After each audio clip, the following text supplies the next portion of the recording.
Bonjour tout le monde, j'espère que vous portez toujours bien. Donc aujourd'hui je vous reviens avec une nouvelle vidéo. Vous vous souvenez certainement, je vous avais annoncé cette vidéo en prélude lorsque je vous souhaitais mes vœux. Oui, moi le youtubeur bien sûr, je vous souhaitais mes vœux de nouvel an.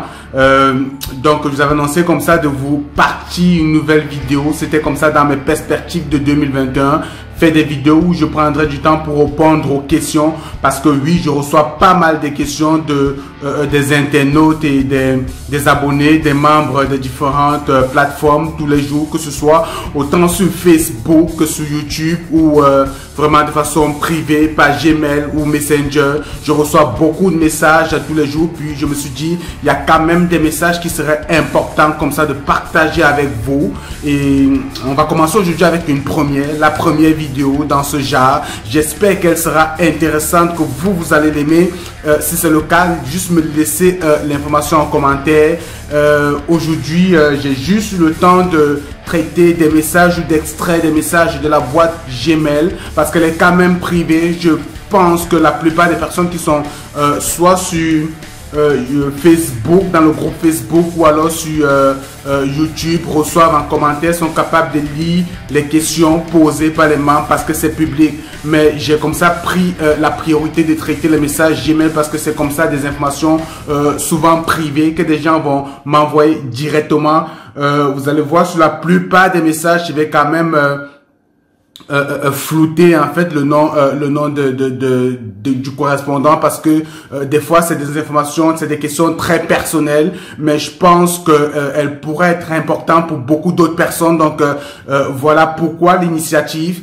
C'est une première vidéo, j'ai juste pu tirer 20 questions. Il y a pas mal de questions comme vous pouvez le constater ici dans le groupe Gmail. Vous voyez l'ensemble des mails que je reçois tous les jours. Il y en a une panoplie. De tout cela, j'ai comme ça juste tiré quelques messages qu'on va rapidement aller comme ça traiter, les amis. Donc, si tu es nouveau sur ma chaîne YouTube, je te demande comme ça de t'abonner, puis de partager mes vidéos, surtout de liker, parce que à force de liker puis de partager, ça va en fait me faire remonter au sommet dans l'algorithme YouTube, et c'est juste ça la façon de m'encourager. Donc on va partir rapidement prendre la première question, les amis.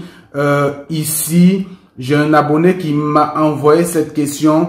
Il me dit: bonjour monsieur Fodio, je suis infirmier en Côte d'Ivoire et je désire immigrer au Québec ou en Alberta et je n'ai que le baccalauréat et mon diplôme d'état infirmier. Est-ce possible? Merci cordialement. Alors, donc, dans cette question, il y a deux aspects. La personne veut en même temps immigrer au Québec ou en Alberta. Bien sûr, c'est possible.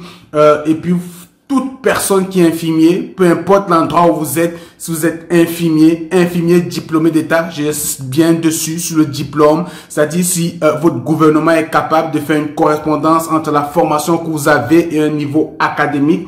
Le niveau académique, vous le savez, on a le baccalauréat, on a le bac plus 2, puis on a le bac plus 3 qui est la licence. Si votre diplôme d'infirmier d'État est un diplôme de licence, alors vous avez beaucoup de chance, pour immigrer parce que la plupart des provinces recherchent énormément des infirmiers. Donc, sans plus tarder, lancez-vous rapidement, entamez vos démarches, commencez par l'évaluation comparative de vos études. Et puis vous le savez déjà, les deux, j'ai une vidéo qui montre comment faire l'évaluation de ces études via West, mais seulement pour les infirmiers, en fait pour toute personne qui est dans le corps les métiers paramédicaux. Sachez qu'il est plus important pour vous de faire la procédure avec ICAS, parce qu'en fait on s'est rendu compte que pour certains infirmiers, West en fait ne leur délivre pas, en fait ne reconnaît pas le métier lorsqu'ils font l'évaluation de leur diplôme. Donc ils donnent tout simplement un niveau de bachelor plus 3, mais ils ne reconnaissent pas, en fait, ils ne reconnaissent pas le métier. Par contre, ICAS semble être plus apprécié, être plus comment dire, ICAS en fait semble être plus indiqué en fait pour les métiers paramédicaux. Donc, si vous êtes infirmier, je vous invite à faire votre procédure avec ICAS. Actuellement, sur ma chaîne, j'ai uniquement la procédure West, mais je vous invite à faire des recherches sur YouTube, comment faire l'évaluation de ces diplômes avec ICAS. Il y a pas mal de vidéos dans ce sens pour les infirmiers. Je vous insiste, j'insiste là-dessus. Faites-le via ICAS. Donc oui, cette personne également peut immigrer au Québec. C'est vrai que la procédure du Québec ARIMA semble être difficile, complexe. Depuis pratiquement 4 ans, il y a personne qui sort du bassin, ou presque personne. Elle est compliquée, mais les infirmiers, ça reste qu'ils ont beaucoup de chances d'immigrer. Mais comme je vous dis toujours, priorisez l'entrée express, les amis. Donc on va passer à une autre question. Donc oui, pour ce candidat qui me pose la question,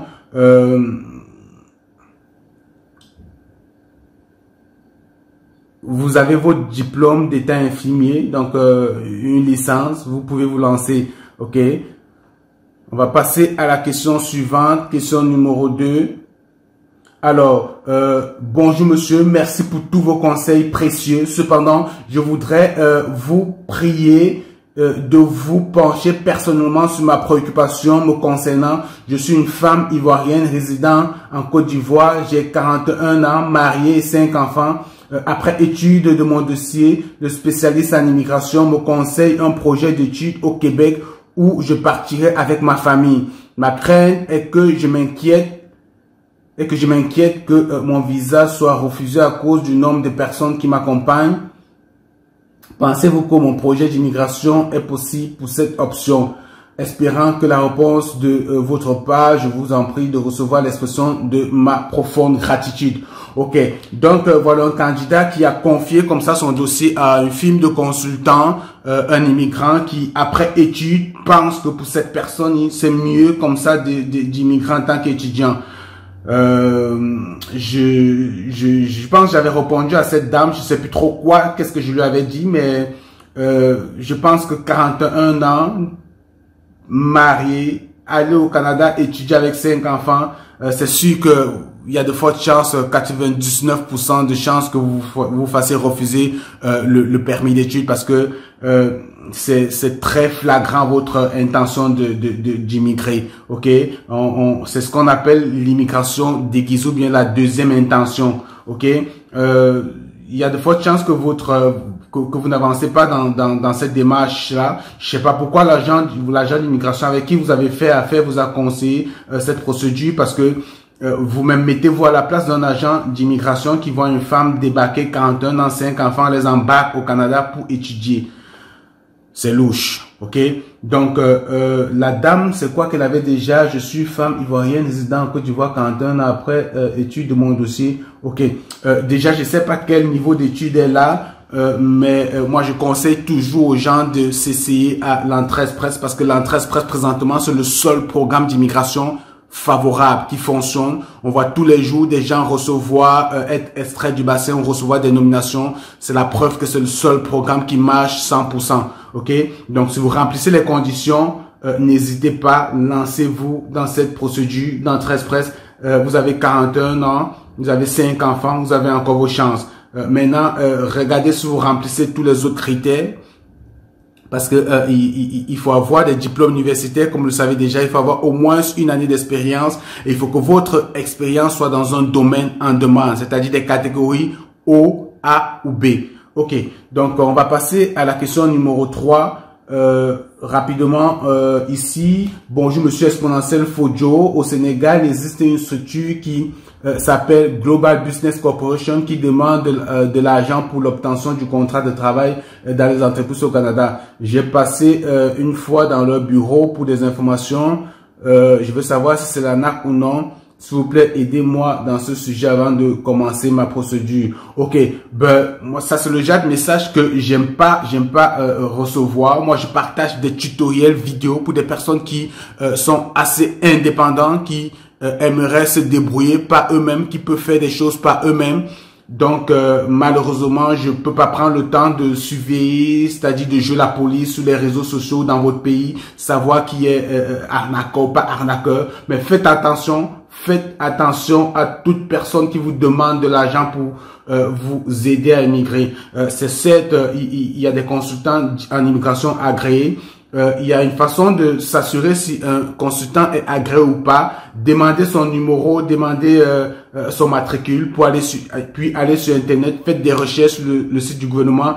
Il y a possibilité de savoir à partir de son matricule si c'est un consultant agréé ou pas. Si c'est pas un consultant agréé, ne lui faites pas confiance, ne lui donnez pas votre argent. Sinon, essayez de vous renseigner, de savoir est-ce qu'il y a des gens qui sont déjà passés par là, puis qui ont vraiment obtenu du travail et qui sont au Canada. C'est possible, il y a des gens qui le font, qui vont vous trouver du travail au Canada, qui vont vous accompagner, mais essayez de vous couvrir au maximum, protégez-vous, essayez de vérifier. Moi, je pourrais pas me répondre là-dessus, je prendrai pas le temps pour vérifier si le gars est, si c'est de l'arnaque ou pas. Je pense que c'est ce que j'avais dit à la dame.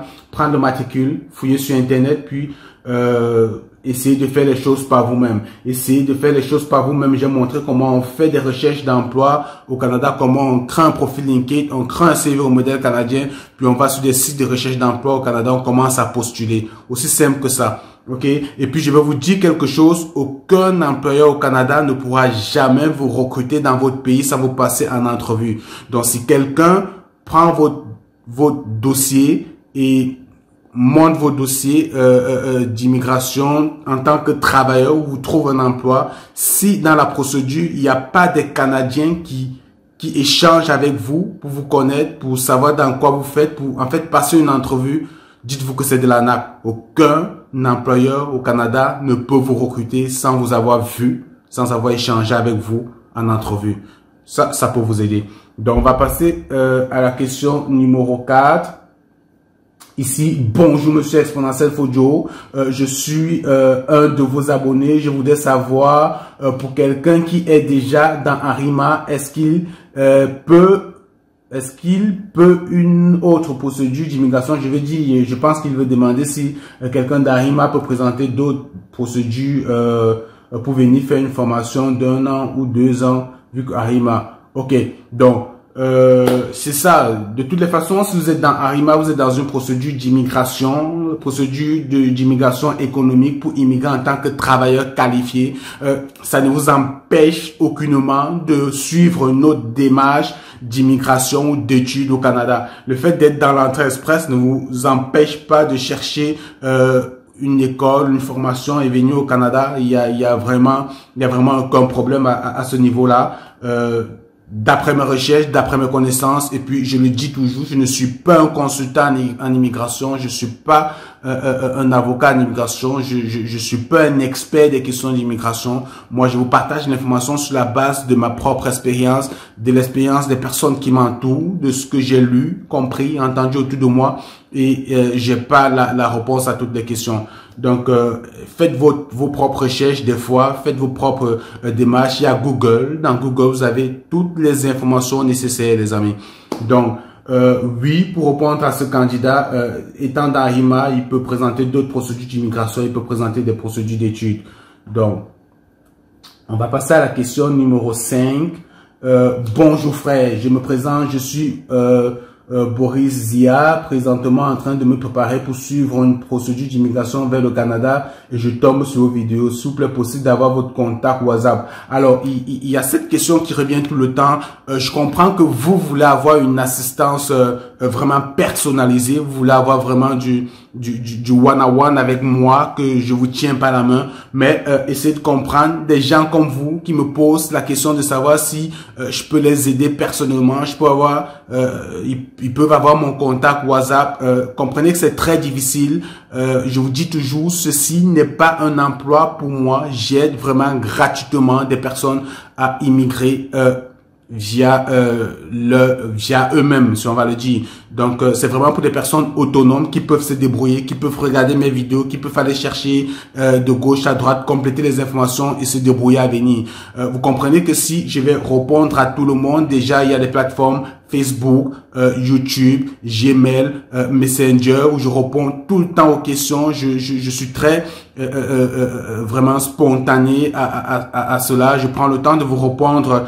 Pour ceux qui m'ont souvent écrit, vous le savez, je prends le temps de vous répondre. Il y a des gens même que j'ai eu à appeler sur Messenger. Quand j'ai 1 minute, 2 minutes, je le fais. Mais je peux pas me pencher personnellement sur vos dossiers. Je peux pas vous tenir par la main puis monter votre dossier vraiment de A à Z. Non, moi je me dis, je prends déjà du temps pour faire des supports vidéo qui, d'après moi, peuvent vous aider et qui aident beaucoup de personnes parce que j'ai quand même de bons retours de personnes qui, en regardant juste mes vidéos, ont fait l'évaluation comparative, sont entrés dans le bassin, ont été sélectionnés et sont loin dans leur démarche aujourd'hui. Donc, si eux, ils ont réussi par mes vidéos, pourquoi pas vous? Ça veut dire que c'est faisable. Alors, je vous demande comme ça, évitez au maximum, autant que possible, de me demander de vous assister vraiment de façon personnelle, personnalisée. Je peux pas le faire parce que j'ai d'autres occupations, j'ai un travail, je travaille, puis vous comprenez juste que c'est difficile pour moi de prendre par la main tout le monde. Vous êtes plus de 6000 aujourd'hui. Je peux pas vous prendre main par la main tous pour vous suivre. Si vous voulez, je peux, si c'est compliqué pour vous, j'ai des amis consultants en immigration sur leur travail. Je pourrais vous faire la passerelle si c'est compliqué pour vous avec eux, pour qu'ils vous aident. Mais comme je vous dis toujours, je préfère, ok, je priorise que vous débrouillez par vous-même. Donc, on a fait le tour de cette question. On va passer à la question numéro 6. On va essayer d'être très rapide parce que la vidéo risque d'être très longue. Bonjour, monsieur Exponentiel. Vraiment, vous nous encouragez ici en Afrique, tout particulièrement en République démocratique du Congo, Kinshasa. Mon frère, tes explications me donnent courage de faire la démarche sans qu'une personne vous assiste et avoir le courage d'aller en avant. Je vous suis toujours, chaque jour, pour avoir de l'éclaircissement, mais j'ai une préoccupation à vous soumettre en ce qui concerne l'âge pour moi. J'ai 52 ans et mon expérience au niveau de mon boulot est 22 ans. Est-ce possible pour moi de candidater? Et en plus, je suis marié, père de 3 enfants. Mon frère, je suis vraiment sincère avec vous. De tout ce que vous rencontrez par vos conseils, j'ai dû faire des recherches sur le site. Vous avez raison, aidez-nous de venir là-bas. Ok, donc ça c'est le genre de message que j'aime lire parce que c'est des messages d'encouragement et moi ça me fait plaisir de savoir que à travers les vidéos que je partage, des gens réussissent comme ça à prendre des initiatives, à faire des recherches, à se débrouiller par eux-mêmes et me posent vraiment des questions parfois juste des questions pour en fait être plus à l'aise avec certains éléments vraiment basiques là, pas de les tenir par la main. Donc en fait le monsieur a 52 ans. Vous savez, la procédure d'immigration, c'est des critères, ok? Je l'ai déjà expliqué plusieurs fois, c'est des critères de points. Parmi ces critères, il y a vraiment des facteurs, en fait. Il y a l'âge, il y a votre niveau d'études, il y a le nombre d'années d'expérience, il y a vos résultats au test linguistique de français et d'anglais. Nulle part dans la procédure entrée express, on a dit qu'il y avait une limitation d'âge. Ok? Nulle part. On a dit que à plus de 50 ans, on peut pas émigrer. Mais la chose qu'on connaît, c'est que rendu à 42 ou 43 ans, je pense, vous avez 0 point alloué à l'âge. C'est-à-dire que lorsque vous entrez dans le bassin à plus de 43 ans ou 44 ans, comme le monsieur ici, 52 ans, vous avez déjà dépassé en fait le seuil requis pour avoir des points alloués aux critères ou aux facteurs d'âge. Vous avez 0 point. Vous avez 0 point pour votre âge, 52 ans. Mais il y a beaucoup d'autres éléments encore. Vous avez peut-être un diplôme universitaire plus 5 années. Vous avez certainement passé des tests de langue, de français et peut-être d'anglais. Vous avez une bonne expérience. Donc, c'est des choses qui également viennent comme ça. Et peut-être vous êtes dans un métier en demande. Vous êtes peut-être infirmier, c'est des métiers qui sont très demandés. Vous êtes peut-être informaticien, développeur, soudeur. C'est des professions très demandées qui pourront faire que malgré votre âge, même si vous n'avez pas l'extraction directe dans le bassin, vous pourriez avoir une nomination d'une province. Ok? Donc, avoir un bon score, c'est bon, c'est favorable parce que le système vous extrait automatiquement sur la base de votre score. Mais parfois, vous avez une bonne expérience qui va faire en sorte que une province va s'intéresser à vous, puis va vous appeler parce que vous êtes infirmier, parce que vous êtes informaticien, parce que vous êtes soudeur, parce que autant de choses. Donc, moi, je peux pas demander au monsieur de se décourager, mais lorsque j'ai expliqué ça, c'est à lui de prendre ses responsabilités. Moi, je lui dirais pas lance-toi, ne te lance pas. Je te présente comme ça les éléments que tu comprennes que tu vas déjà quand même un peu défavorisé avec 0 point à lui à l'âge, mais si tu peux aller avoir des C2, si tu es capable d'aller à l'examen de français avoir des C2 partout, C2, aux examens de langue français, si possible, fais l'examen d'anglais aussi de bonnes notes. Tu comprends que ça peut venir booster tes points dans le bassin et puis avoir le bonus de 50 points. En plus de ça, si tu as un niveau universitaire de bac plus 5, comme je l'ai expliqué, ça se peut que ton projet aboutisse. Ok, donc ça s'adresse au monsieur, mais ça s'adresse également à toute personne qui pourrait se retrouver dans cette situation-là. Question numéro 7. Bonjour monsieur, je suis un abonné de votre page YouTube. Merci encore pour tout ce que vous faites. J'ai une question. Pourrais-je connaître le territoire canadien qui n'exige pas d'avoir une offre d'emploi réservée par un employeur canadien pour pouvoir venir dans la dite province?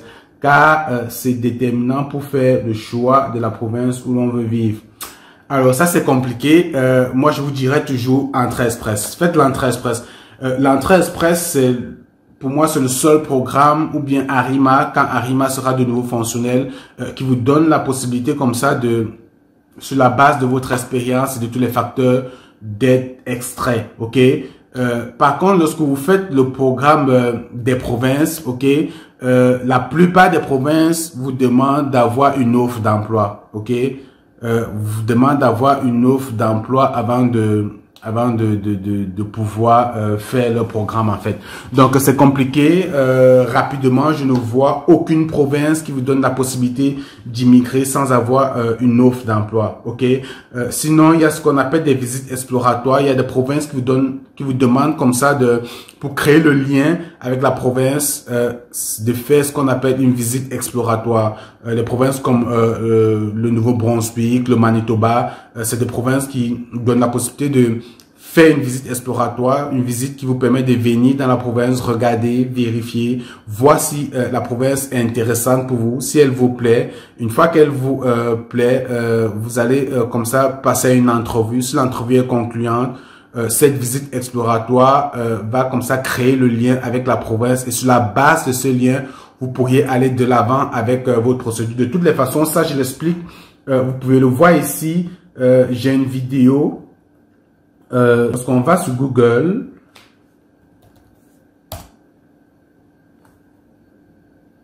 oups, je n'ai pas activé Internet.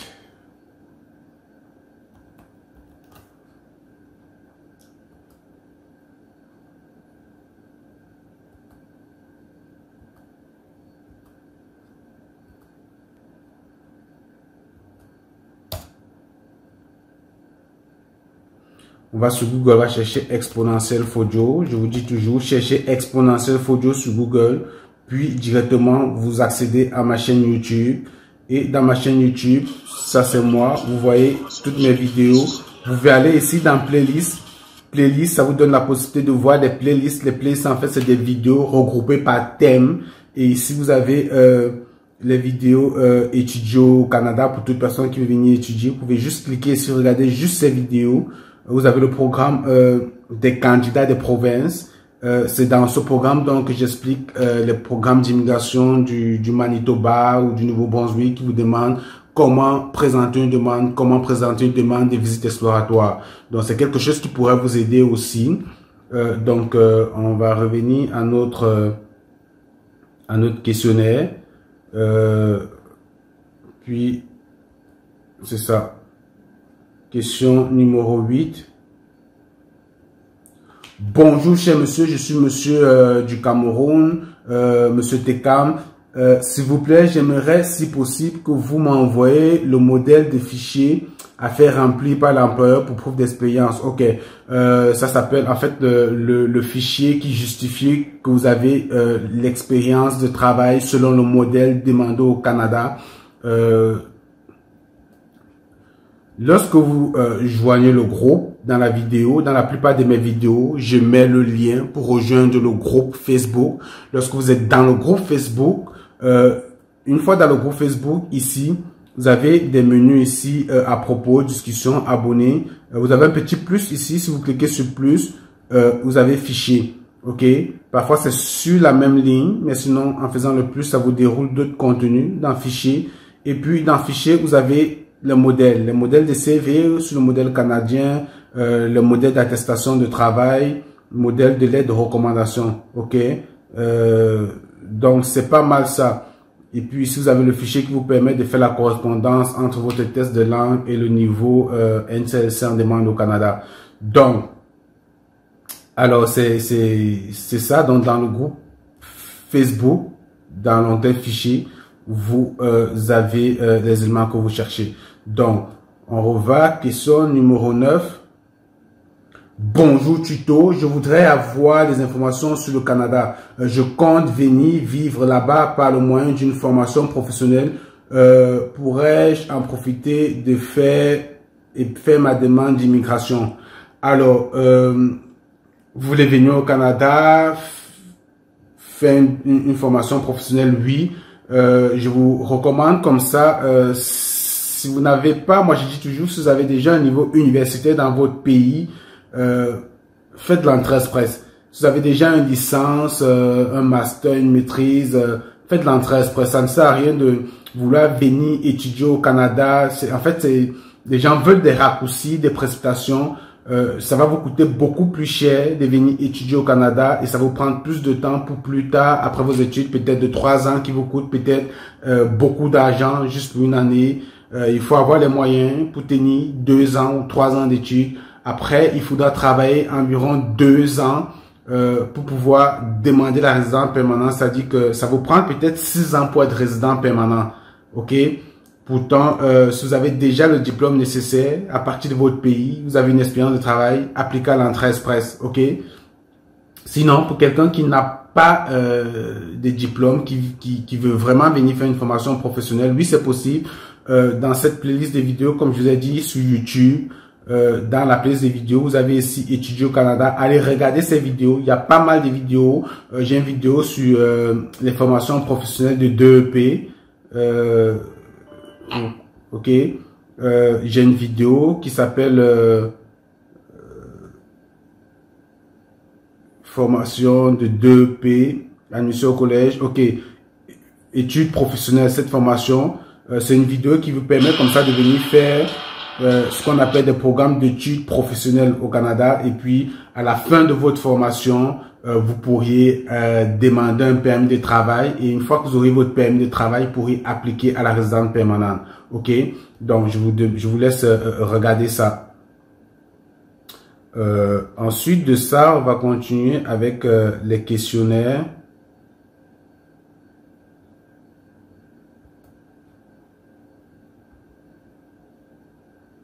Je voudrais savoir si j'ai 11 mois d'expérience avec une entreprise canadienne délocalisée au Maroc, je peux postuler pour West, même si mon domaine d'études est différent.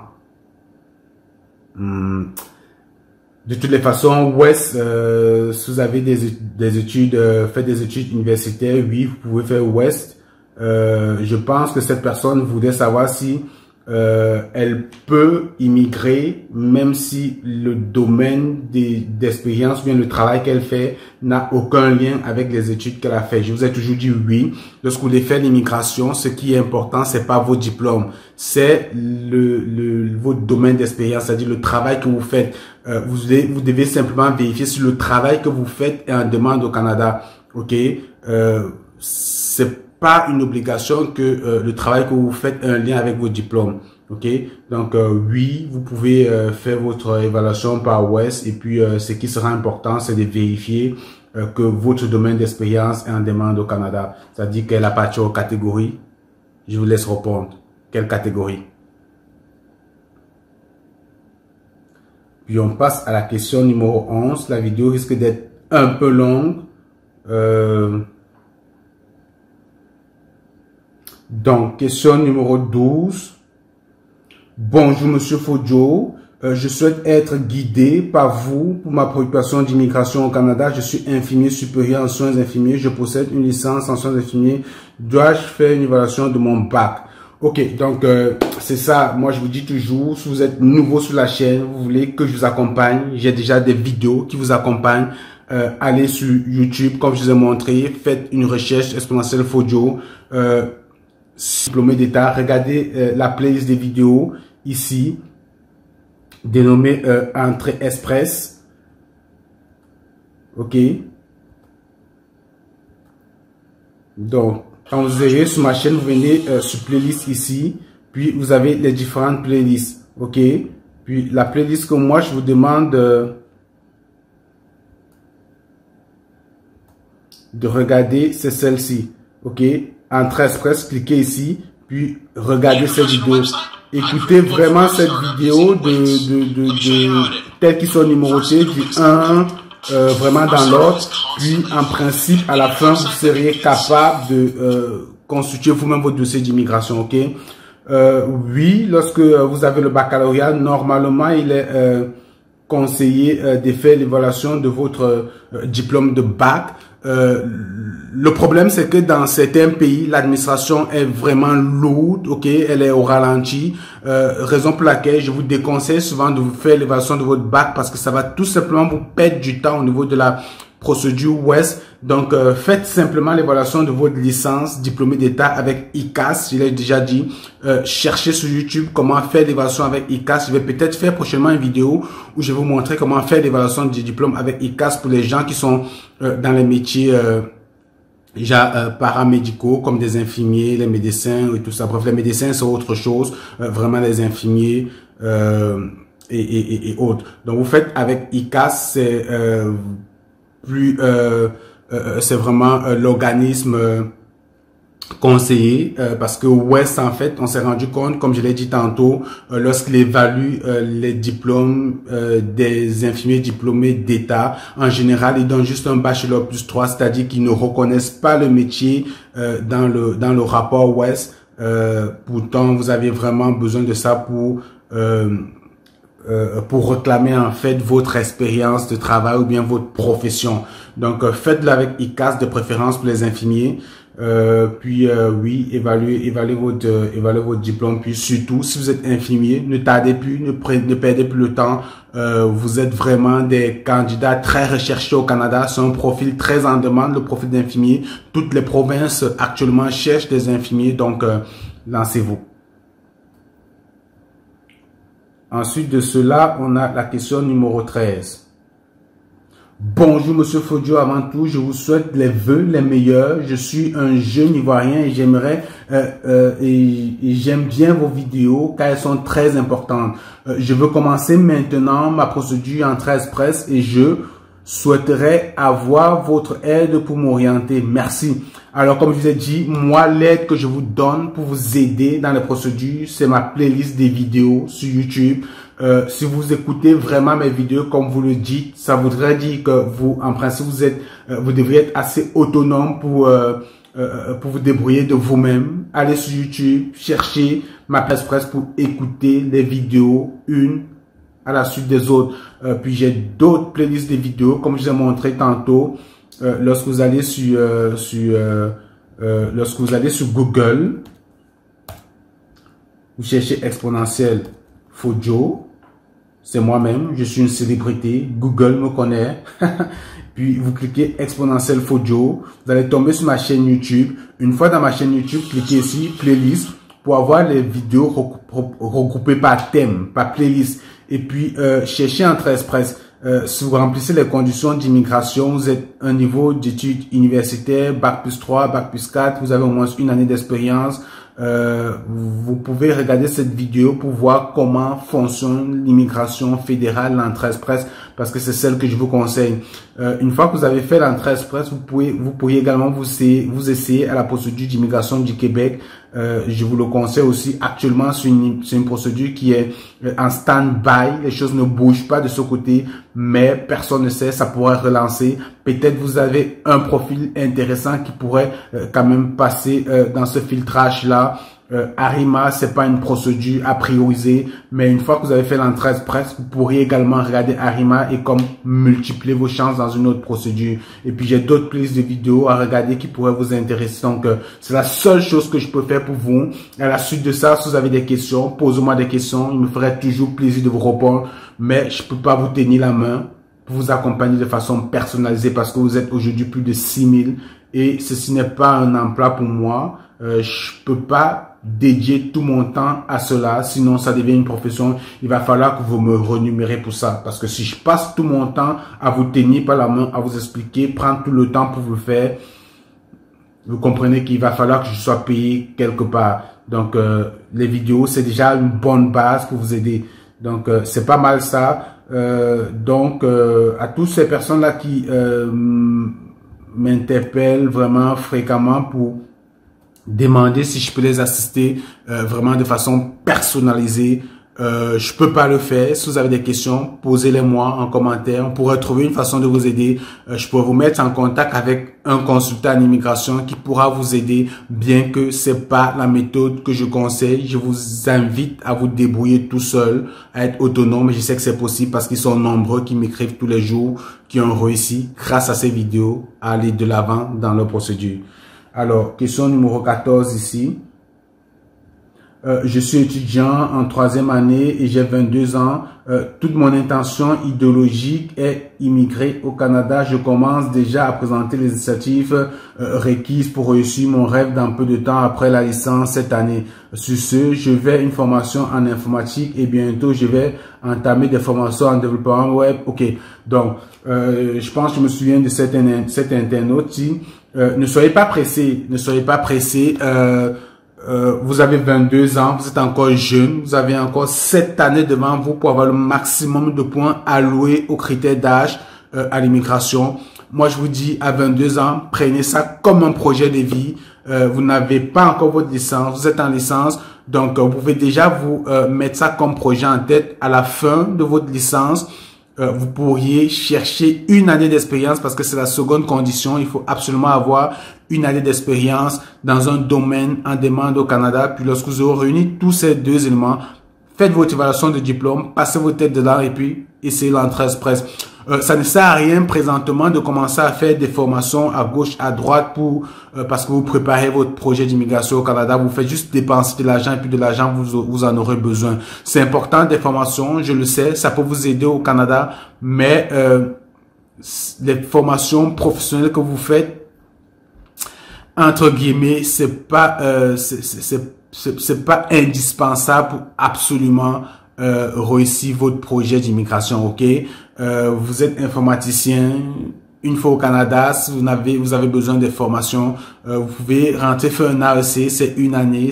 En tant que résident permanent, ça ne vous coûte pas grand chose et ça vous donne de bases solides pour immigrer. Maintenant, vous pouvez peut-être faire des certifications dans votre domaine, prendre des petites certifications qui vont comme ça également vous donner un poids lorsque vous allez chercher du travail une fois rendu ici. Mais évitez en fait de disperser vos économies dans des petites formations, développement web à gauche, à droite. Pourtant, concentrez-vous sur votre cursus académique, obtenez votre licence, obtenez une année d'expérience, puis lancez-vous les amis. Ok, donc ça ne sert à rien de beaucoup de personnes me contactent dans ce sens-là. Ils sont dans le bassin, ils veulent faire des formations, petites formations au pays parce qu'ils pensent qu'ils auront besoin de ça pour être compétents, aptes à travailler ici au Canada. Non, moi c'est ma vision, c'est pas mauvais ce que vous faites, mais moi ma philosophie c'est arriver au Canada puis faites des formations au Canada. Ok, ça a un plus, ça a une valeur ajoutée. C'est juste ça. Donc, Puis, on va prendre la question numéro 15.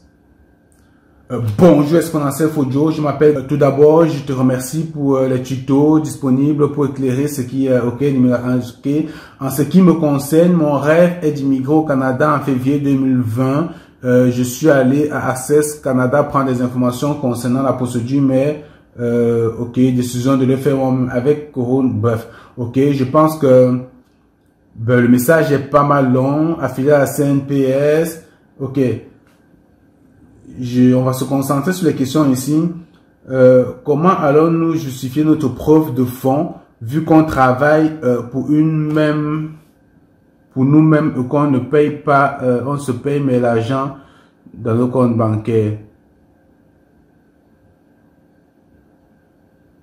Ok. Donc, c'est ça, c'est un couple de personnes comme ça qui veulent immigrer, ils ont leur propre entreprise. Puis, ils se posent la question de savoir comment est-ce qu'ils vont justifier les moyens de subsistance, en fait, les preuves de fonds, vu qu'ils n'ont pas de bulletin de paye, mais ils ont l'argent dans un compte bancaire. Oui, c'est ce qu'on demande pour justifier, en fait, c'est ça. Il faut un compte bancaire commun au couple, un compte bancaire conjoint au couple, ce serait l'idéal. Vous n'avez pas forcément besoin d'avoir des bulletins de paye. Tout ce que vous avez besoin, c'est une lettre. Un bulletin de paie, ça serait important, ça va venir appuyer comme ça en fait les preuves comme quoi vous travaillez, mais juste une attestation de travail dans le modèle demandé au Canada. Je vous ai montré comment trouver le modèle dans le groupe Facebook. Vous le faites et puis ça serait vraiment tout. Et puis la personne a une autre question. Si seulement l'une d'entre nous est admise, quel sera le sort de l'autre? Est-ce que dans ce cas, il y aura un transfert des points? Alors, ce que vous allez comprendre, c'est que lorsque vous faites la procédure d'immigration en couple, normalement, vous êtes demandeur principal et puis votre conjoint est le conjoint simplement dans le dossier. Ça peut être vous l'époux qui est requérant principal ou l'épouse qui est requérant. Donc, ça peut être monsieur et madame qui est requérant principal et l'autre est simplement conjoint. Donc, c'est un seul dossier. Alors, si vous remplissez les conditions, vous avez les points, vous serez extrait du bassin comme requérant principal qui est accompagné par un conjoint et ses enfants. Donc, c'est tout le monde qui ira au Canada. C'est pas mal ça. Maintenant, ce que je conseille généralement aux personnes en couple de faire, c'est vraiment d'observer le couple. Ok, de vous dire qui peut aller nous trouver le maximum de points possible. C'est-à-dire qui a fait le plus... les plus longues années d'études, qui sera plus à l'aise à avoir le maximum de points au test de français et qui peut également faire les tests d'anglais, qui a le maximum d'années d'expérience. Donc vraiment, c'est de peser le couple, de peser les deux personnes dans le couple et de se dire qui a le meilleur profil et de mettre celui-là comme requérant principal. Et puis vous savez, lorsque vous faites une procédure avec un conjoint, aussitôt que vous déclarez votre conjoint dans le bassin en Express, votre conjoint est évalué également sur la base de son niveau de langue, de son expérience et son domaine d'études. Donc, lorsque vous êtes requérant principal et que vous avez un conjoint, il est important que votre conjoint fasse également un test de langue, qu'il évalue également ses études et s'il a une expérience de travail, ce serait important parce qu'il serait évalué. Donc, votre conjoint dans le bassin, s'il n'a pas fait des tests de langue, il aura 0. S'il n'a pas fait d'évaluation comparative de ses études, il aura 0. S'il n'a pas d'expérience, il aura 0. Donc, et votre conjoint, donc, ces notes de 0 vont influencer sur votre note parce que lorsque vous avez un conjoint, vous êtes noté différemment qu'une personne qui est juste seule, ok? Donc, votre conjoint vient influencer comme ça votre score dans le bassin. Donc, il est important lorsque vous avez un conjoint que votre conjoint également fasse un test de langue et d'autres éléments pour prendre en compte son évaluation dans le bassin. Je pense que je suis assez clair. Et puis, une astuce que je donne généralement lorsque vous êtes deux candidats qui avaient quand même vous êtes allé aux études, vous travaillez, vous avez, en fait, vous avez tous la possibilité d'être requérant principal. Vous ne perdez rien de créer deux profils dans le bassin. C'est-à-dire, je crée un profil dans le bassin où moi, je suis requérant principal et mon épouse est conjoint, ok? Je crée maintenant un second profil où mon épouse est requérant principal et moi, je suis conjoint. Donc, on est dans le bassin avec deux dossiers où chacun de nous est requérant principal et l'autre conjoint. OK? Ça fait que si du jour au lendemain, l'époux est extrait du bassin, alors je ferme simplement celui-ci et on continue la procédure avec l'époux. Mais si, à contrario, c'est l'époux, c'est-à-dire c'est madame qui est extrait, alors monsieur ferme simplement son dossier et on continue la procédure avec madame. Ou bref, vous pouvez toujours le laisser jusqu'à ce que la procédure arrive à terme et vous fermez un dossier, vous continuez avec l'autre. Bref, c'est une astuce comme ça pour multiplier en fait vos chances. D'autant plus que vous avez déjà tous les éléments parce que même si c'est juste monsieur, comme je vous ai expliqué, si c'est juste monsieur qui est requérant principal, madame conjointe, madame va quand même faire les tests de langue, faire l'évaluation de ses diplômes. Donc elle a déjà quand même les éléments qui lui permettent elle aussi d'être requérant principal dans le bassin. Donc pourquoi ne pas les utiliser pour multiplier vos chances? Donc ça c'est l'astuce que je donne comme ça généralement au couple. Et puis je pense que je l'avais donné à ce couple aussi, ils l'ont compris. Et ça pourra vous aider à multiplier vos chances. Donc, c'est pas mal ça. Comme moi, je pourrais justifier mon expérience professionnelle, est-ce l'affiliation à la CNPS fera l'affaire vu que j'ai pas de bulletin de paye? Oui, la CNPS, la caisse de cotisation, ou bien la cotisation des nationales, des prévoyances nationales, un truc de ce genre dans la plupart des pays, en fait, où le gouvernement reconnaît en fait que vous travaillez parce que c'est votre affiliation, vous payez des impôts, des taxes.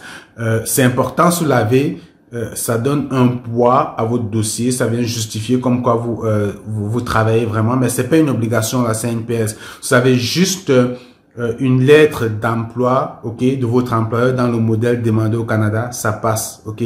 Pas forcément besoin de CNPS, mais comme j'ai dit, pour justifier votre expérience, plus vous avez d'éléments, mieux ça vaut. Donc, c'est toujours mieux d'avoir une lettre d'emploi et un bulletin de paie et un contrat de travail et des lettres d'émission et autant de choses que vous pouvez avoir ramassé, mettre dans le dossier. C'est toujours à votre avantage, ok? Mais c'est pas obligé d'avoir la CNPS.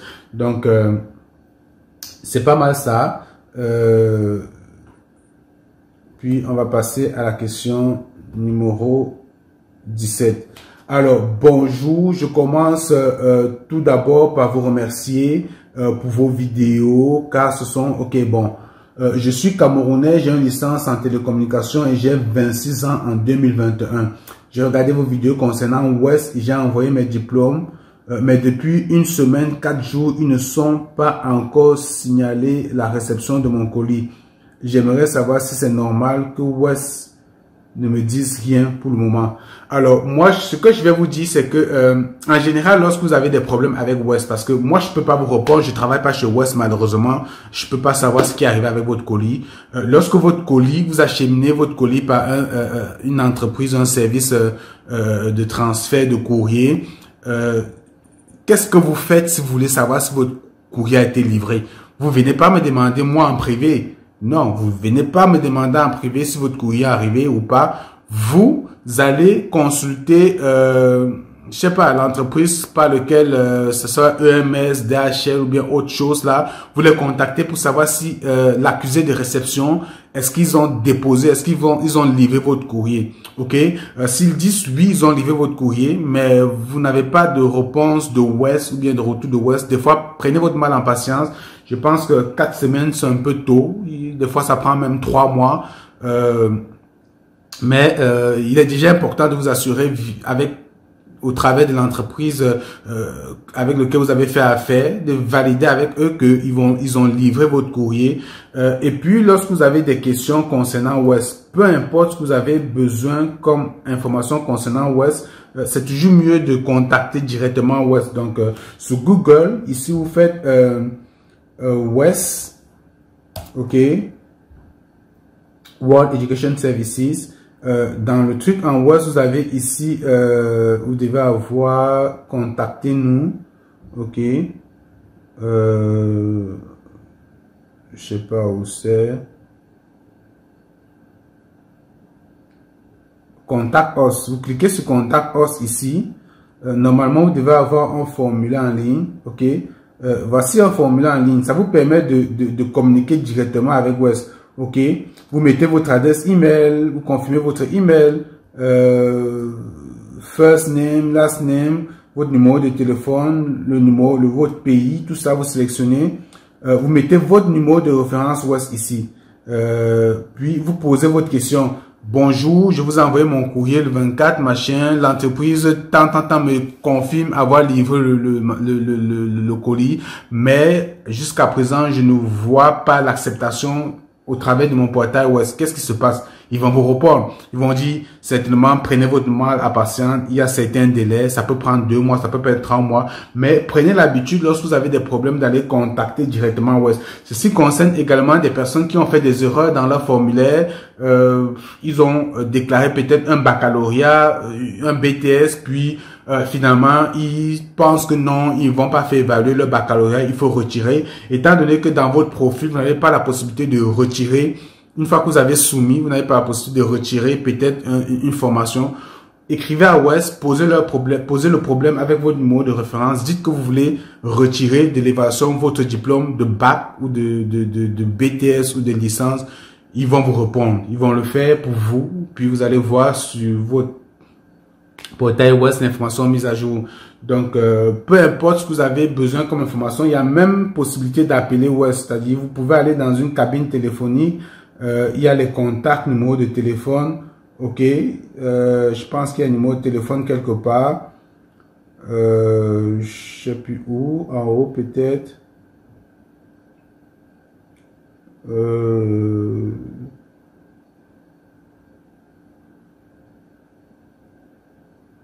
C'est ça. Vous avez le numéro de téléphone ici. Allez dans une cabine, appelez. Vous allez tomber dans une file d'attente. Des fois, ça peut être long. Prenez votre temps. Vous attendez. Vous allez tomber sur un agent qui va vous répondre. Il va vous identifier votre nom, votre numéro de référence. Puis vous posez votre question. Ils vont vous répondre. Aussi simple que ça. OK. Posez. Si vous avez des questions au sujet de West, adressez-vous directement à West. C'est vraiment de façon directe. Et ils sont plus, comment dire, ils sont plus orientés pour vous répondre à ce sujet. OK.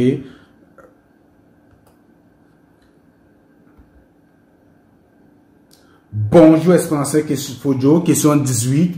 Je me prénomme Albert Lemoine. Je suis tes vidéos concernant les étapes préalables d'immigration au Canada. C'est un projet qui me passionne des années. Je suis marié depuis quelque temps et j'ai des enfants. Je suis d'un bac plus 1 qui est nul, ok. Mais je me suis formé en douane transit, dont je suis passionnel dans la structure en place. Ça fait 5 ans. Ma campagne titulaire d'une licence en ressources humaines, mais pas d'expérience dans le domaine. Elle est tout de même salariée avec une entreprise. Je veux de Paris en tant que nous sommes affiliés à CNPS et notre souhait est d'immigrer tous ensemble dans la magnifique qu'est le Canada. Je vous dis gentillesse. Ok, donc c'est ça, le monsieur il a un bac plus 1. Heureusement, consciemment il sait que malheureusement bac plus 1, il y a d'autres programmes d'immigration, mais pour l'entrée express que je vous conseille toujours, les autres programmes comme je vous ai dit, vous pouvez toujours chercher du travail au Canada. Je sais que c'est pas évident lorsqu'on est à l'extérieur de trouver du travail au Canada, mais c'est pas impossible parce qu'il y a des gens qui réussissent quand même, mais c'est compliqué, je le reconnais. Donc c'est pourquoi je priorise toujours l'immigration, dont l'entrée express. Malheureusement, avec un bac plus 1, ça vous prend au moins un bac plus 2 ou une licence par là pour tenter l'entrée express. Mais ce monsieur, par contre, lui, sa femme quand même a une licence, donc sa femme pourrait être requérant principal. Vous voulez faire un projet d'immigration, mais vous n'avez pas le profil, mais votre épouse a le profil. Alors, mettez votre épouse en avant comme requérant principal qui va porter le projet et puis vous êtes accompagnant. Vous pouvez quand même faire votre évaluation du bac, sauf que je ne vous conseille pas parce que à cause des lenteurs administratives, vous allez attendre l'évaluation du bac pratiquement 7, 8, 9 mois ou jamais, ça ne sortira. Donc, ne perdez pas votre temps avec ça. Vous laissez votre épouse faire l'évaluation de sa licence, de ses diplômes, puis passer les tests de langue. Et puis, vous allez peut-être faire un test de langue parce que vous serez évalué là-dessus. Vous allez mettre votre expérience aussi. Mais votre épouse sera requérant principal. Mais le monsieur semble dire que son épouse a une licence ARH, mais elle ne travaille pas dans les ressources humaines. Je vous ai déjà dit, votre diplôme n'a rien à voir avec l'expérience que vous faites. La chose que vous devez vérifier, c'est est-ce que votre expérience de travail est en demande au Canada? Est-ce que vous avez votre épouse, le travail qu'elle fait, est-ce que ça appartient aux catégories 0A ou B. Donc, dans la procédure, vous savez regarder les vidéos Entrée Express. Vous devez savoir que j'ai une vidéo qui vous, en fait, explique comment trouver votre CNP, votre catégorie nationale de profession. C'est ça qui vous permet, en fait, de savoir si le métier que vous faites dans votre pays est en demande. OK? C'est ça ici.